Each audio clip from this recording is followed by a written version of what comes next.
You are struggling with worthiness. You have lack of clarity, feel a lack of purpose. You feel stuck in the same habits and behaviors that are keeping you feeling shame and guilt. You are seeking true transformation. In this episode, I'm going to share with you why Jesus is the way for true transformation. Stay tuned. Welcome to Renew and Transform, a podcast to renew and transform your mind and cultivate your leadership to live a life worthy of your calling. I'm your host, Moussa Mikhail. Let the renewal begin. Welcome back to Renew and Transform. Thank you so much for listening and watching. Please leave a rating and review wherever you're listening and watching, and share this episode with somebody because I feel this episode has the potential to completely transform your life. I want to talk about just that, transformation. A lot of us are living lives of unworthiness. We carry this shame, we carry this guilt, we carry this feeling of unworthy all over us, and we just carry that with us in our daily life, in our friendships, in our relationships, in our parenting, and with our spouses, with our marriages. We carry these feelings. You might feel a lack of clarity, like you just live in this cloud of confusion. You may feel aimless, like you don't have any purpose. You don't know what your purpose is, and you feel like you're enslaved to the mundane of this world. You're chasing things that don't really mean anything. You're chasing money, you're chasing fame, you're chasing accolades that really don't mean much. They might mean much right now to you, but sooner or later they just fade away. We take it from the most successful people in the world who achieved everything that this world says you should achieve, getting the finances, being the richest people in the world, the most successful actors, the most successful athletes, and they still feel unfulfilled. Now, I believe this is deeply rooted in our identity. And our identity contributes to our feeling of purpose if we're in alignment with that purpose. If we feel like we're actually living the purpose that we were called for. Now, the truth is, you did not put yourself here. You did not create yourself. You're not the reason why you're breathing. You did not put yourself here on earth in this human experience, in that human body. You cannot just create your purpose. In order to actually realize and live in alignment with that purpose, you have to get clear on what the Creator created you for. The purpose then is fixed. It's not something that you control. Your purpose was given to you by your Creator. He created you. Therefore, He created you with a purpose. He created your purpose. Surrender. Surrender yourself. Surrender who you think you are. Surrender all the ego, all the identity, all the labels, all the beliefs about who you think you are and who you have been up to this very point. If you keep doing the same thing, you're going to keep getting the same result. Transformation then is not going to just happen. It's going to take conscious effort. And it's going to take a conscious opening your heart. So the one that's truly capable of transforming you has the ability to come in and do just that. Now, behavior modification, that's good. It's great sometimes. If you modify behavior long enough, you start to develop new habits. Those new habits can start shaping your character potentially.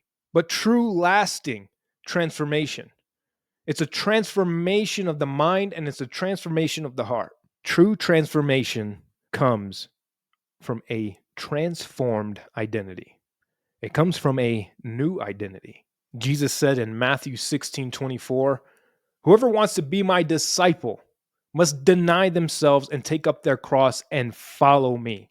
Jesus is pointing to himself. He's telling people to follow him. Deny yourself. Deny who you think you are. Deny your labels. Deny your beliefs right now of who you believe you are, and follow me, and I'll show you who you really are. Jesus said in John 8:12, "I am the light of the world. Whoever follows me will never walk in darkness, but will have the light of life."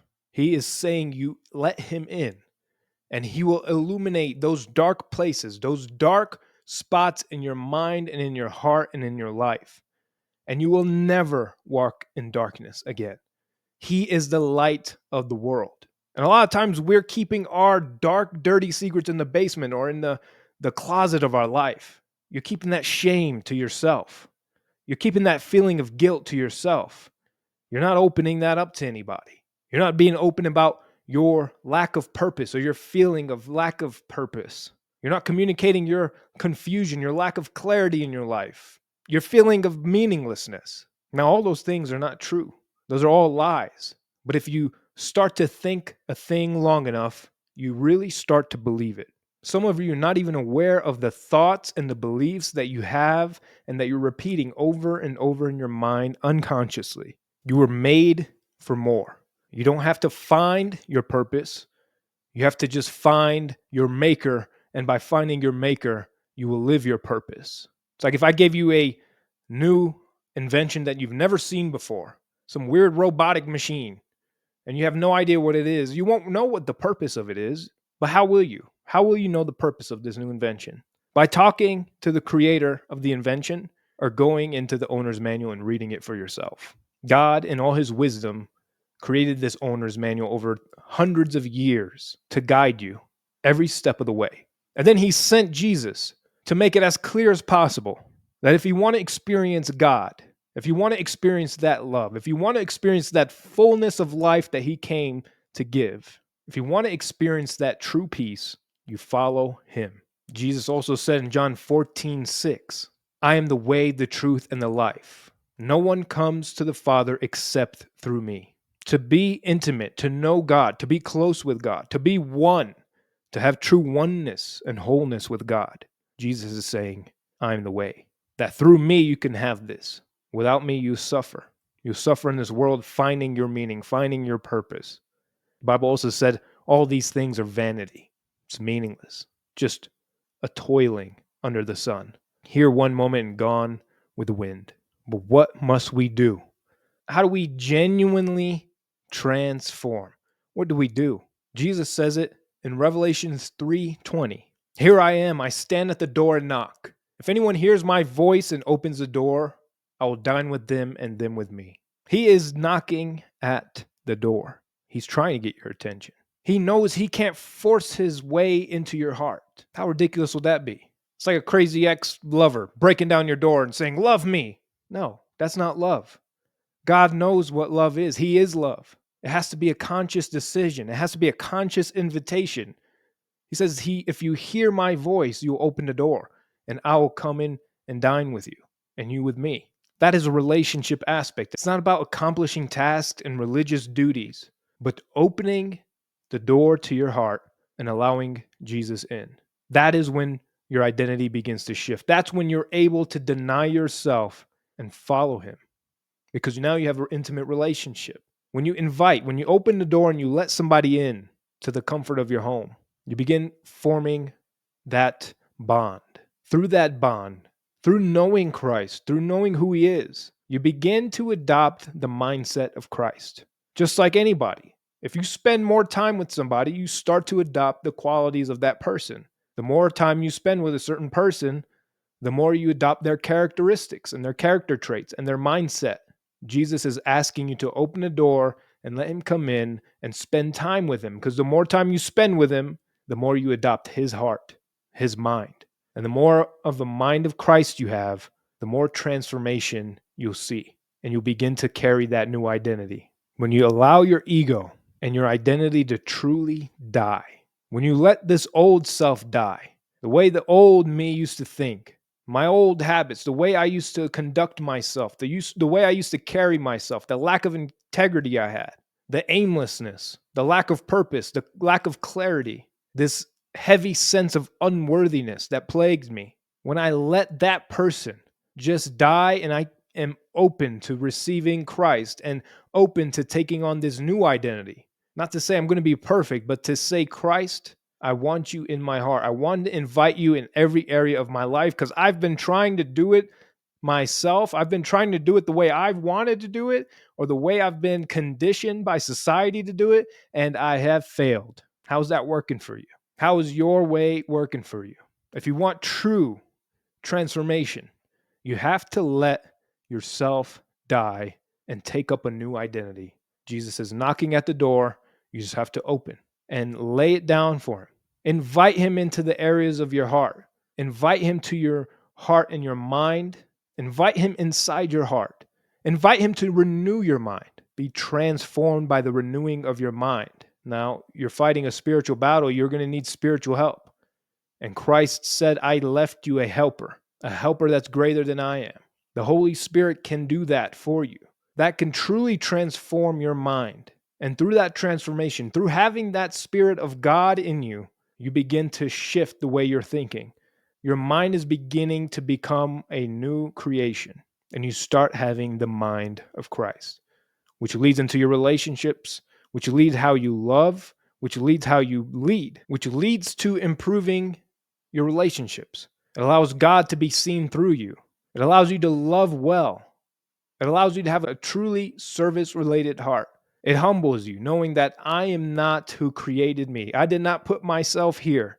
God is greater than I am. His ways are greater than my ways. His plans for me are much greater than my plans or that I can even imagine. The people he has for me to impact goes beyond my scope of comprehension.